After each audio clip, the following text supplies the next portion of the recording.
Akashwani presents World News. Good morning, I am VC Pramod.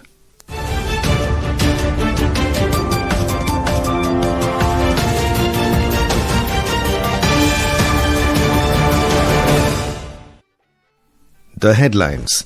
Russian Foreign Minister says Russia, India and China are strengthening cooperation based on common interests. US President Donald Trump says he is prepared to impose a second phase of sanctions on Russia. Skywatchers across the world witness a stunning total lunar eclipse. India beat Korea 4-1 to lift Asia Cup hockey title, also qualify for next year's FIH World Cup. And Carlos Alcaraz beats Jannik Sinner to win his second US Open men's singles title, reclaims number 1 ranking in men's tennis. Russian Foreign Minister Sergei Lavrov said that Russia, India and China are strengthening cooperation based on common interests, pointing to their display of unity at last week's Shanghai Cooperation Organization summit in Tianjin. Mr. Lavrov said the three countries share goals in economic growth, solving social problems and improving living standards. He further added that this does not mean that everything is 100% the same. The summit drew global attention when Indian Prime Minister Narendra Modi, Russian President Vladimir Putin and Chinese leader Xi Jinping was seen in a triple handshake and huddle, a moment that Lavrov said reflects a broader convergence as global power dynamic shift.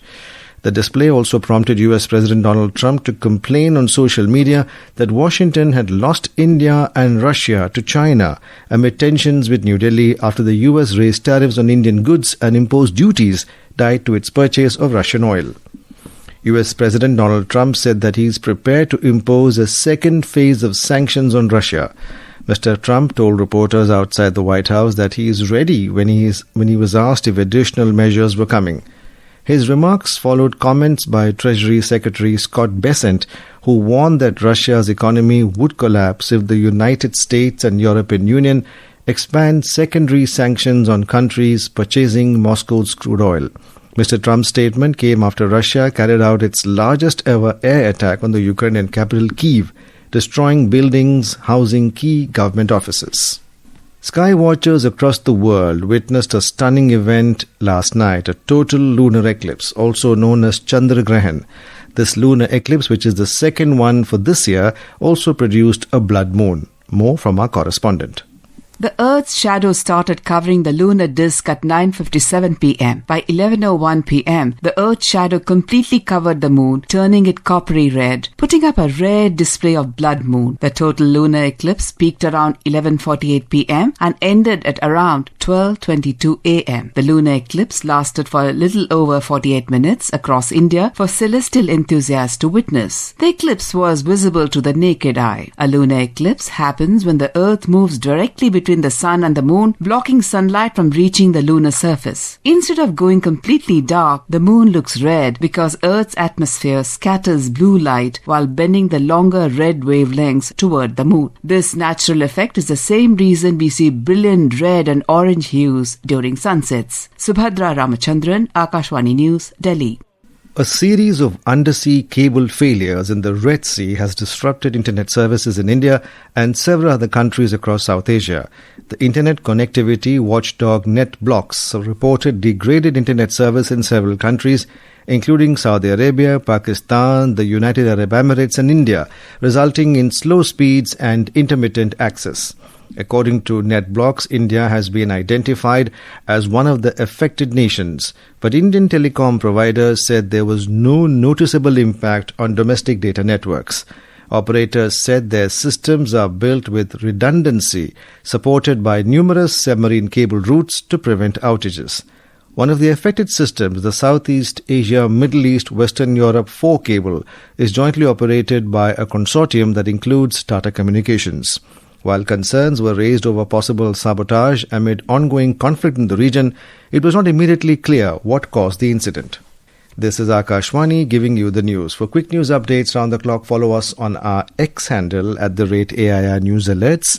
And for details of stories and more, log on to our website www.newsonair.gov.in and download the News on AIR app. India is intensifying its Connect Central Asia policy with a renewed emphasis on the strategic Chabahar fort in Iran amid shifting global trade and diplomatic alignments. National Security Advisor Ajit Doval spoke with his Iranian counterpart Ali Akbar Ahmadiyya on phone yesterday to discuss regional developments and cooperation, including the Chabahar project. The Shahid Beheshti terminal at Chabahar, located on the Gulf of Oman, is seen as a crucial trade hub, providing India direct access to Afghanistan and Central Asia while bypassing Pakistan.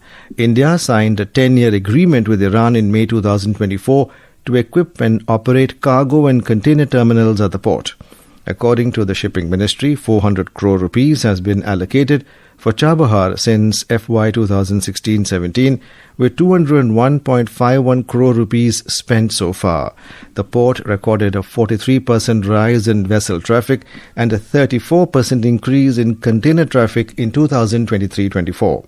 Analysts say Chabahar's importance has grown as China scales back Belt and Road Initiative investments, including elements of the China-Pakistan Economic Corridor, due to debt and security concerns. Iran's Foreign Minister Syed Abbas Araghchi has said that Iran and the International Atomic Energy Agency IAEA are very close to a new cooperation framework. He made the remarks at a conference in Tehran. According to Iran's state news agency IRNA, the comments followed fresh talks between Iran and the UN nuclear watchdog that began Friday in Vienna. Araghchi also spoke about possible nuclear talks with the United States. He said messages were being exchanged through mediators. Iran and the US had planned a sixth round of indirect talks in Oman on 15th of June. And now news from the world of sports.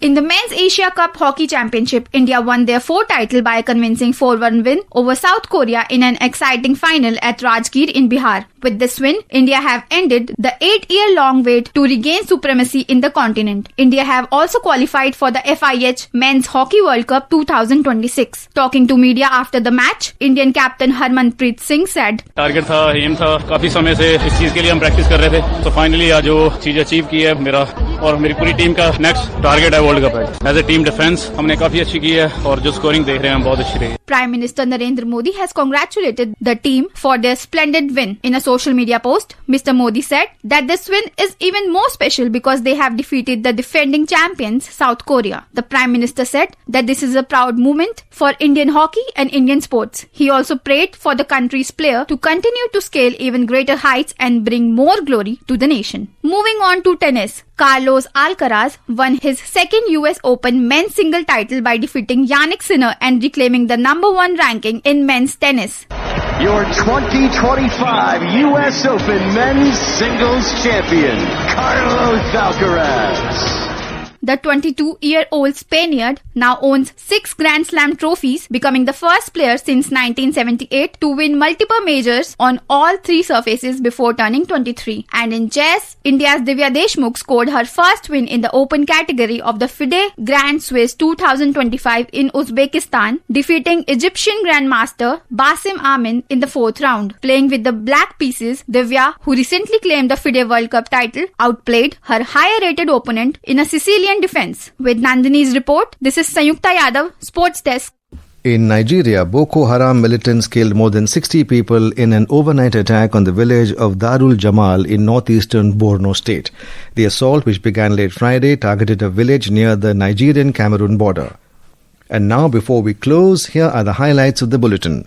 Russian Foreign Minister says Russia, India and China are strengthening cooperation based on common interests. US President Donald Trump says he is prepared to impose a second phase of sanctions with Russia. Skywatchers across the world witness a stunning total lunar eclipse. India beat Korea 4-1 to lift Asia Cup hockey title, also qualify for next year's FIH World Cup.